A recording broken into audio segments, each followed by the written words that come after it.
Buenos días a todas y a todos. Vamos a trabajar hoy el tema representaciones sociales y de construcción. Corresponde al eje 1.1 del programa. Esto ha logrado un lugar importante en las ciencias sociales. ¿Por qué? Porque nos permite introducir el lenguaje y la cognición como dimensiones básicas de la cultura y la vida cotidiana, como ya les había planteado en las filminas anteriores. Entonces, las representaciones sociales son entendidas como modalidades de pensamiento de sentido común que se generan, permanecen y transforman mediante procesos comunicativos, cotidianos y mediáticos.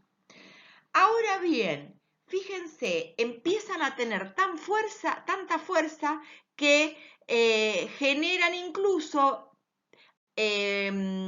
verdades prácticamente que no son cuestionables y naturalizamos la exclusión, naturalizamos la discriminación, naturalizamos estos prejuicios como verdades.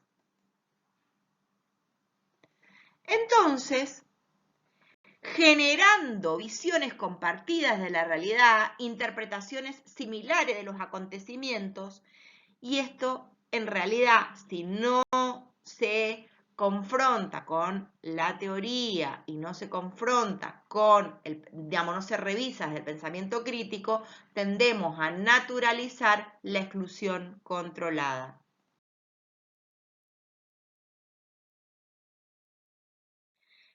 Las representaciones sociales se constituyen a partir de nuestras experiencias, ¿sí?, que son las informaciones, los conocimientos, nuestras vivencias, nuestros recorridos propios.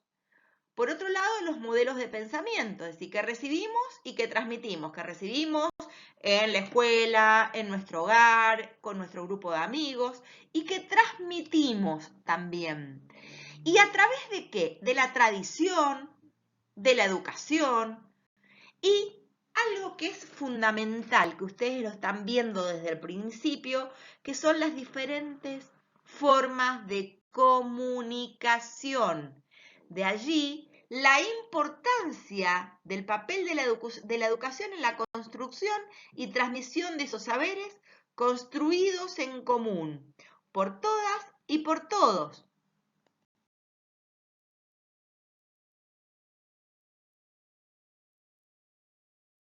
Para pensar este choque de culturas, este choque de dos mundos, les traigo a Galeano, que nació en 1940 y falleció en el 2015, que tiene una frase que me encantó. Vinieron, ellos tenían la Biblia y nosotros teníamos la tierra, y nos dijeron, cierren los ojos y recen, y cuando abrimos los ojos, ellos tenían la tierra y nosotros teníamos la Biblia. La verdad, si uno se pone a pensar, es muy complejo esta frase. Me encantaría que la pensaran, la analizaran, a ver qué piensan ustedes de ella. En ese modo de pensar entran en juego las representaciones sociales. Cada una de nosotras y de nosotros tenemos representaciones sociales sobre qué, sobre los objetos, sobre los roles, por ejemplo, que tiene que cumplir el papá, la mamá, el hermano, la abuela, lugares, sensaciones, emociones, situaciones. Por ejemplo, el rol que tiene que tener en la mamá en la casa, bueno, es una mala madre. En un momento, cuando trabajaba en salud, una compañera enfermera llega al médico con el guardapolvo todo arrugado y dice, qué mala mujer que tiene, mirá cómo manda el marido con el guardapolvo arrugado. En ese momento, les estoy hablando de hace algunos años, me llamó la atención, pero no tanto como me llamaría que lo dijeran hoy. Por ejemplo, eso significa que los procesos de construcción tienen que ver con un ejercicio del pensamiento crítico y que el pensamiento crítico jamás es lineal, que el pensamiento crítico en América Latina no solamente responde a poder ver lo subyacente y lo implícito, no solamente ver lo explícito, sino tenemos que tener en cuenta la perspectiva de los derechos humanos, la perspectiva decolonial, la perspectiva de género en el análisis de los discursos, pero también de nuestras propias prácticas. Es decir, es una representación del mundo la representación social. Fíjense qué importante, cómo son representaciones sobre los objetos. Si yo les digo a ustedes qué es un vagabáis, ¿alguien sabe? Y algunos van, por ejemplo, en este caso sobre un objeto, van a pensar que es, qué sé yo, un megabyte de computadora o un sistema de medición de megas, etc. Y en realidad busquen después qué es y se van a dar cuenta que es un animal. Cuando yo veo la foto del vagabyte, inmediatamente me voy a dar cuenta de qué estoy hablando cuando hablo de un vagabyte. Cuando hablamos de roles, ¿qué roles tiene un docente? ¿Qué rol tiene asignada la mamá, el papá en la casa? De hecho, en un libro de primer grado que tenía de mi mamá, en una de las clases decía, mi mamá me mima, mi mamá amasa, mi papá trabaja. Fíjense, la mamá amasaba, la mamá lo mimaba y el papá trabajaba, ¿sí? Fíjense que tiene que ver también con una reproducción que se da en todos los aspectos de la vida. Por eso hablamos de una representación del mundo, ¿sí? Que participa en el intercambio con otros, entonces genera encuentro de mundos. Entonces, ¿qué son las representaciones sociales? ¿Sí? ¿Qué son las representaciones sociales? Es una versión contemporánea al sentido común, una forma de conocimiento práctico. Conforman un sistema de interpretación que rige nuestra relación con el mundo y con otros y las comunicaciones sociales. Son construcciones cotidianas y de sentido común. Es decir, entonces, que las personas y grupos localizados en un espacio tenemos que tener en cuenta que las representaciones sociales son subjetivas. ¿Por qué? Y porque permiten una concepción de las personas como actores sociales.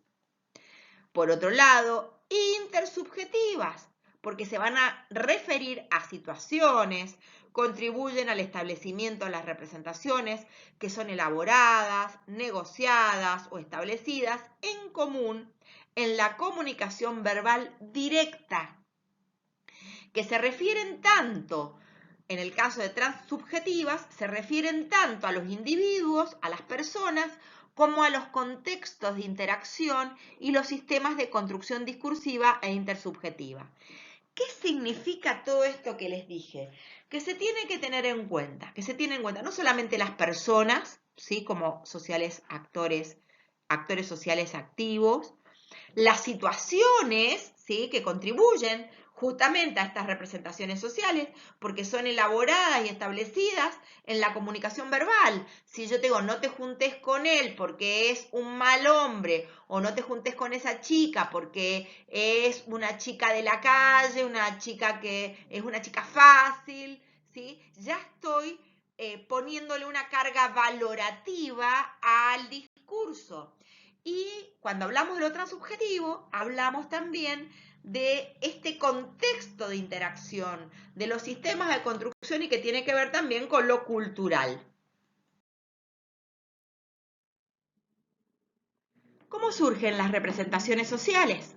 Bueno, cuando tenemos información dispersa sobre una determinada situación y cuando focalizamos es información. Específicamente, trasciende al marco cultural, a las estructuras sociales más amplias. Por ejemplo, podemos ver las estructuras del poder y las estructuras de subordinación. Vamos a poner como ejemplo lo que se entiende por estereotipos masculinos. Acá les puse algunas imágenes para que ustedes las puedan ver. ¿Qué entendemos?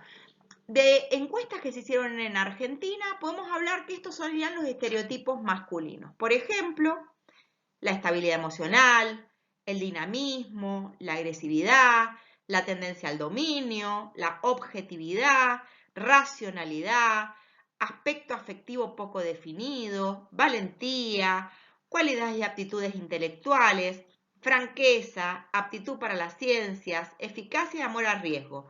Fíjense, estos estereotipos masculinos, ¿sí?, hacen que los varones tengan determinados trabajos y las mujeres tengamos otro tipo de trabajos. ¿Conocen muchos maestros jardineros? Otra pregunta. La docencia, como tiene que ver con la enseñanza y el cuidado, es una tarea asignada, entre comillas, a los estereotipos femeninos. Entonces, en este caso, por ejemplo, las ingenierías son estereotipos más asignados, tienen que ver más con los estereotipos asignados a los varones. En este sentido, yo tengo una compañera, una colega que ahora ya es profesora también de la facultad, que estudiaba ingeniería y salía llorando todos los días. Ella le explicaba a sus compañeros, por ejemplo, algunos ejercicios químicos o algunos ejercicios matemáticos, y cuando llegaba al examen, los mismos profesores le decían, ¿qué hace acá? Esto no es una cosa de mujer. Usted vaya a estudiar, vaya a lavar los platos o vaya a cocinar, o esto no es una tarea o no es un trabajo para mujeres. Entonces, la verdad que terminó abandonando precisamente la facultad.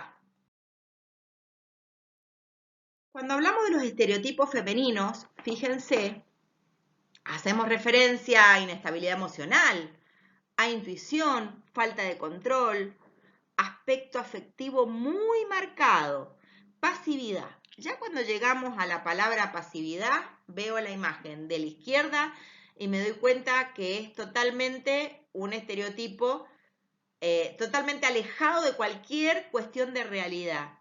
De hecho, durante mucho tiempo, cuando yo hacía una encuesta ambiental o socioambiental familiar y le preguntaba a una mujer a qué se dedica, me decían, no, nada, estoy en la casa. Nada, estoy en la casa. ¿Cuántas horas trabajamos, por ejemplo, los que trabajamos fuera del hogar? ¿8, 10, 12? En el hogar, ¿cuántas horas se trabajan? ¿Nos pagan horas extras? ¿Nos podemos quejar al sindicato si un domingo tenemos que trabajar? Si se enferma un niño a las 5 de la mañana, no, ¿me tienen que pagar horas extras? El trabajo reproductivo es incesante.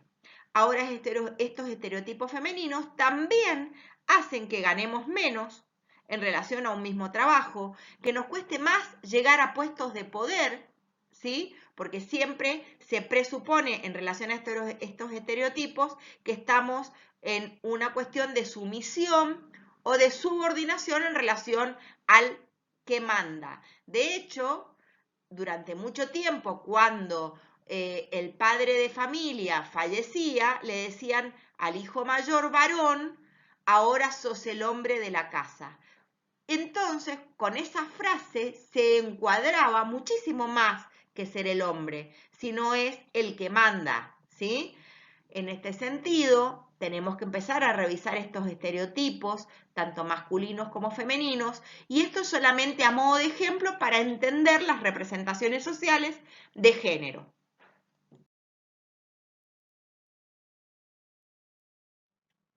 ¿Vieron que estuvimos hablando de Moscovici y Jodelet? ¿Sí? Estos son los dos autores que trabajaron el tema de las representaciones sociales. Moscovici lo trabajó más en relación a la educación y Denis Jodelet lo trabajó más en relación a la salud. Ambos tienen una pequeña o una primera aproximación a lo que serían las representaciones sociales. Igual Moscovici dice que no hay un término o un concepto totalmente acabado de lo que son las representaciones sociales. Moscovici hace específicamente alusión a que es una modalidad particular del conocimiento, cuya función es la elaboración de los comportamientos y la comunicación entre los sujetos y las sujetas. Es decir, la imagen que la persona revalora para sí de los otros, pero también de sí mismo. ¿Sí? En cambio, Denis Jodelet habla de nosotras y nosotros sujetos sociales, es decir, es cómo aprendemos los acontecimientos de la vida diaria, las características del medio ambiente, las informaciones que circulan. Fíjense, en relación al coronavirus, las informaciones que circulan, que se mandan por WhatsApp, datos, etc. Y también es la manera de analizar las personas de nuestro entorno próximo, pero también de nuestro entorno lejano. Entonces podemos decir que estos estereotipos que influyen en las representaciones sociales y viceversa tienen las siguientes características. Es decir, estos estereotipos han permeado nuestras representaciones sociales y tienen estas características, que son compartidos por mucha gente, no son individuales solamente. Si algo es solamente mío, deja de ser una representación social. Por ejemplo, si yo digo mañana que soy el ángel Gabriel y mucha gente me va a tratar de que no estoy bien, de que necesito más que nada terapia, que estoy alucinando. En cambio, fíjense, si yo digo que esta persona es mala madre porque deja a los chicos solos y es compartido por mucha gente, tiene que ver con un estereotipo, tiene que ver con esta mirada de cuál era el rol que tiene que cumplir una mujer al ser madre. Por ejemplo, no son conscientes, porque si fueran conscientes serían mucho más fáciles de hacer visibles, son completamente inconscientes. Y atribuyen rasgos y comportamientos diferentes a hombres, a mujeres, a pobres, a ricos.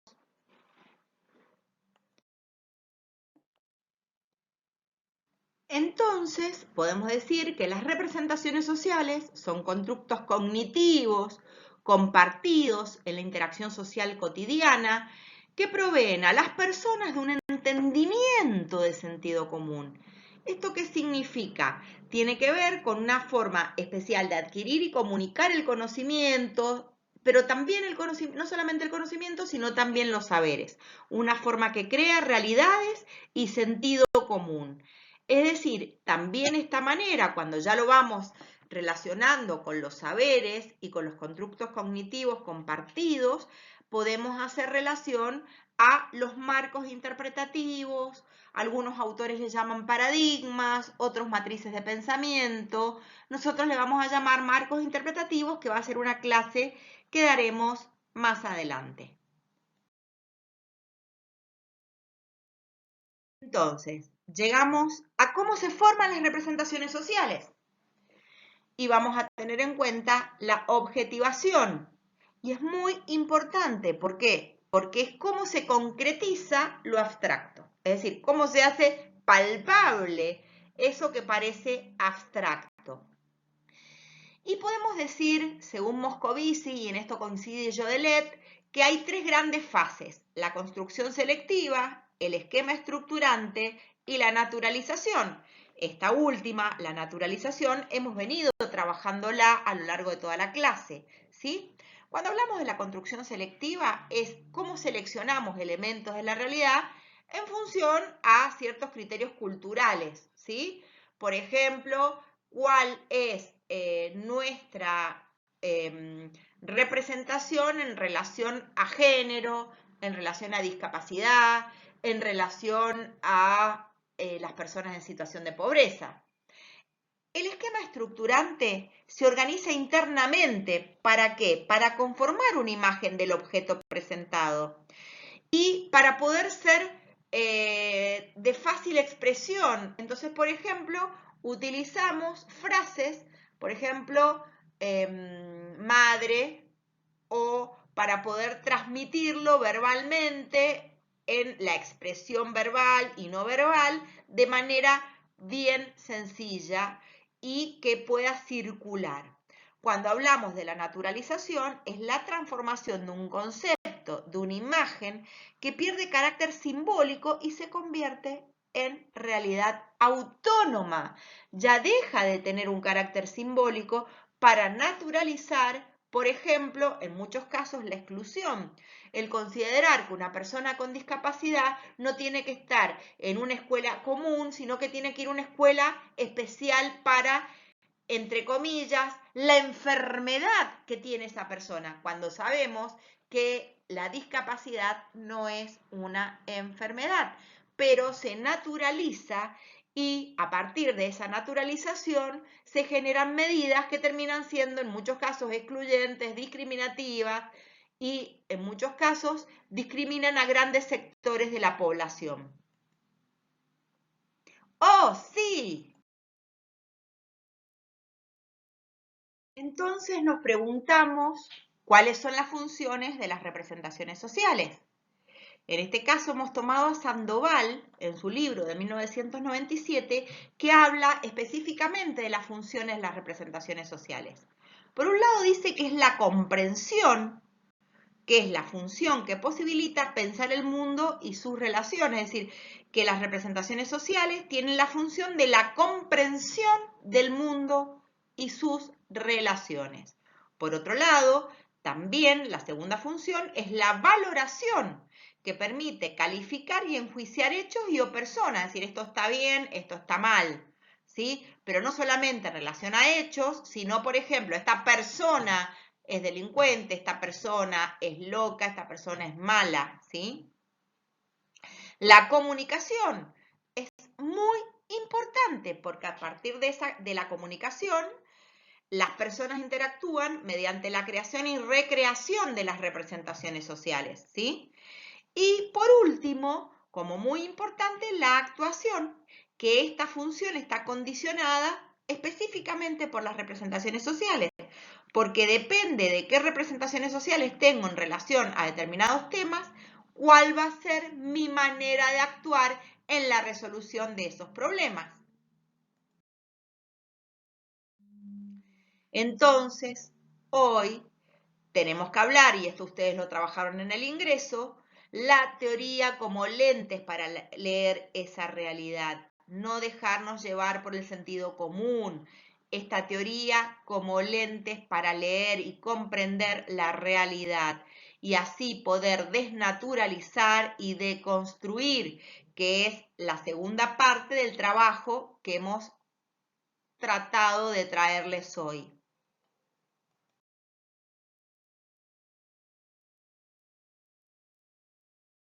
Les traje algunos ejemplos. ¿Qué piensan del extractivismo? ¿Saben lo que es la porofobia? ¿Pueden dilucidar el machismo y el patriarcado oculto en todas nuestras relaciones? ¿Cómo miramos a las personas con discapacidad? ¿Sabemos lo que es el viejismo? ¿Lo vivimos? ¿Lo sentimos? ¿Lo ejercemos? ¿Cómo se piensa el consumo problemático de drogas? Cuando hablamos de drogas, ¿pensamos solamente en la marihuana, en la cocaína o también en el Valium, el Rivotril, el alcohol? Esta diapositiva específicamente está para poder analizar, empezar a revisar nuestras propias representaciones sociales en este proceso que hemos dado en llamar de construcción. Entonces, me pregunto, ¿estos procesos de construcción tienen que tener algo? ¿Cómo se pueden dar? La deconstrucción, entonces, podemos decir que es un tipo de pensamiento crítico, que en América Latina tiene que ser decolonial, porque tenemos que poder visualizar los procesos de colonización de nuestros pueblos. Cuando hablamos de la campaña al desierto de Roca, creemos que se hizo patria y en realidad se hizo un genocidio sobre los pueblos originarios y la sociedad rural, la misma sociedad rural con los mismos apellidos que tenemos hoy en la actualidad, se quedaron con toda la pampa húmeda, ¿sí? Entonces, este es un tipo de pensamiento que critica, que analiza y revisa fuertemente las palabras y sus conceptos, pero no solamente sus conceptos, sino sus significados y plantea la revisión de esas representaciones sociales. Por otro lado, este discurso deconstructivista que pone en evidencia la incapacidad de establecer un pensamiento único. Incluso cuestiona lo que se consideró verdad por muchas generaciones. Es decir, es fundamentalmente un pensamiento que cuestiona. Cuando hablamos del pensamiento crítico, hablamos de cuestionamiento. Por eso cuando ustedes van a ver el programa de su materia, su currícula, no hablamos de educación, no hablamos de salud, hablamos de problemática educativa, de problemática de la seguridad social, de problemática de la salud. ¿Por qué? Porque planteamos en términos de problematizar para el trabajo social y establecer este cuestionamiento al pensamiento único, hegemónico, específicamente pensándolo como algunas alternativas a este pensamiento hegemónico desde una perspectiva contrahegemónica, para poder analizar y revisar fuertemente la discriminación y la exclusión. Entonces, podemos decir que la deconstrucción rompe todos los esquemas y sistemas que tenemos sobre determinadas definiciones, conceptos que nos han enseñado tanto en la escuela, en nuestra vida, con nuestros amigos, en la familia específicamente, a lo largo de nuestra vida, del transcurso de nuestras vidas. En este sentido, la deconstrucción es una exploración y comprensión a la vez de crear nuevos significados, pero también una nueva narrativa. ¿Esto qué significa? Fíjense el debate actual con respecto a si tenemos que decir todos, por ejemplo, todos juntos, o decir todas y todos, juntas y juntos, o decir todes, juntes. Es decir, fíjense que se ha generado incluso un debate de una gran fuerza, donde incluso hasta se le pide permiso a la Real Academia Española si se puede o no decir de determinadas maneras.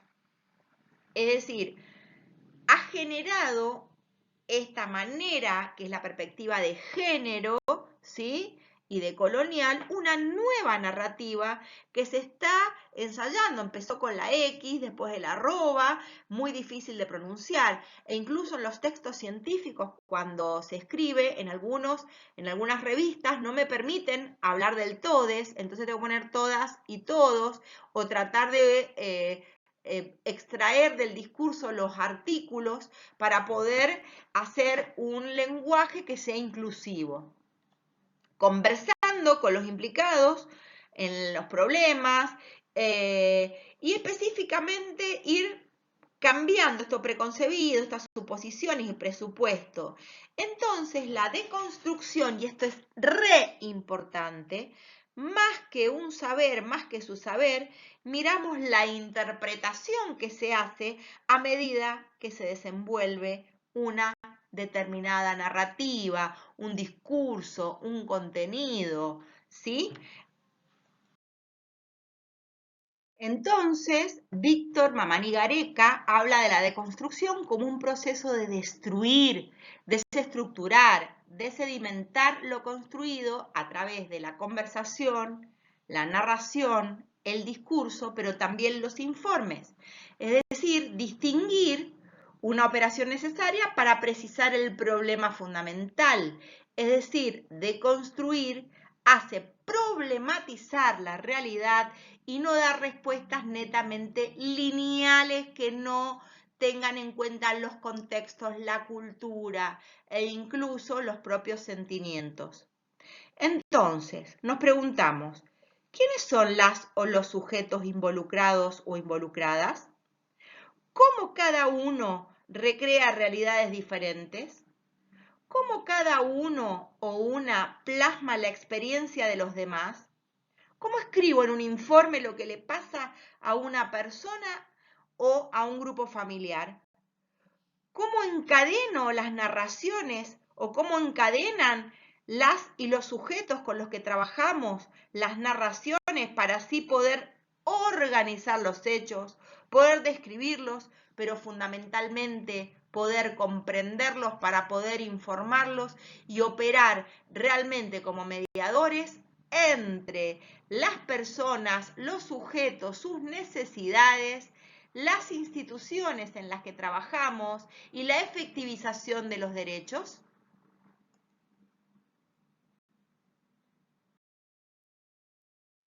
Entonces, podemos decir que no hay personas, grupos o comunidades resistentes al cambio por naturaleza. Tiene que ver con las representaciones sociales, con las pautas culturales, con lo aprendido. Las condiciones estructurales que les afecta, que en muchos casos tienen siglos de antigüedad, que lo determinan. Por ejemplo, el patriarcado, la mujer que sirve, y en este caso, ¿qué es lo que genera? Generan actitudes, la apatía, el silencio, la indiferencia, el conformismo.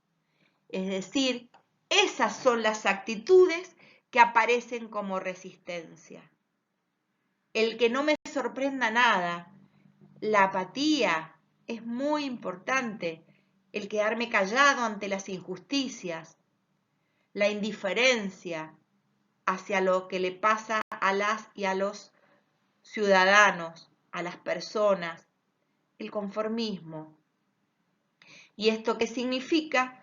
Que eso tiende a fijar o a estabilizar una distancia óptima entre lo viejo vivido, como lo de siempre, y lo nuevo vivido, como inseguro. ¿No han escuchado decir que siempre hubo pobres durante todos los siglos y siempre los habrá? Yo les quiero contar que hay países que no tienen índices de pobreza. Entonces, es una manera de no sentirme tan mal ante lo que viven, las situaciones que viven miles y miles de personas, millones diría de personas. Entonces, en la imagen donde sale mi caricatura, ¿sí? No veo, no hablo, no escucho, no opino, silencio, indiferencia, apatía, conformismo. Entonces hablamos de procesos de naturalización. Porque sin comunicación es imposible. En este sentido, la comunicación es un medio, la comunicación vincula. La comunicación es una estrategia también de gestión cuando trabajamos como trabajadoras y trabajadores sociales.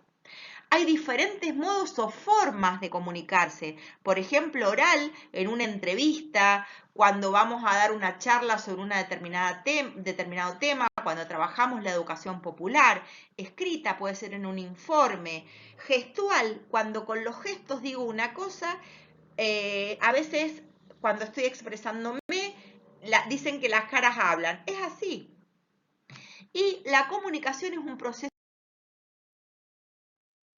Miren un segundo la caricatura que está dentro del círculo blanco, ¿sí? Pensemos cuántas veces nos comunicamos y la comunicación no llega de manera adecuada o no se me entendió lo que dije. A nosotras y nosotros los docentes y las docentes nos pasa muchas veces que creemos que un tema quedó completamente comprendido y no todas las personas lo pudieron entender, pero no porque alguien sea más o menos inteligente, sino tiene que ver con las vivencias, las representaciones sociales, la explicación. Hay personas que les es más sencillo un tipo de explicación que otra. Entonces llegamos a un punto esencial para el trabajo social, que es la capacidad empática, la empatía. Entonces, ¿qué es la empatía? Es la participación afectiva de una persona en una realidad que le es ajena, generalmente en los sentimientos de otra persona. Es como cuando decimos, me pongo en tus zapatos, o cuando le contás un problema a alguien y te dicen, bueno, pero ¿por qué no hiciste esto, esto, esto? Y entonces vos le contestás, ponete en mi lugar. Yo viví esto, sufrí esto, compré aquello. ¿Se entiende? Es decir, es tratar de generar un proceso de interrelación democrática y solidaria. Hace referencia también a una capacidad tanto cognitiva como emocional de la persona. Es decir, es ponerse en situación emocional de otra, pero no es solamente un tema de emociones, también tiene que ver con un ejercicio cognitivo. Yo no puedo generar empatía ni puedo ser empático si no me deconstruí, si no revisé mis representaciones sociales, si tengo conductas prejuiciosas, estigmatizantes ante ciertos sectores de la sociedad. Es decir, entonces, que es una capacidad que se desarrolla paulatinamente a lo largo de nuestra vida y no puede haber empatía sin pensamiento crítico.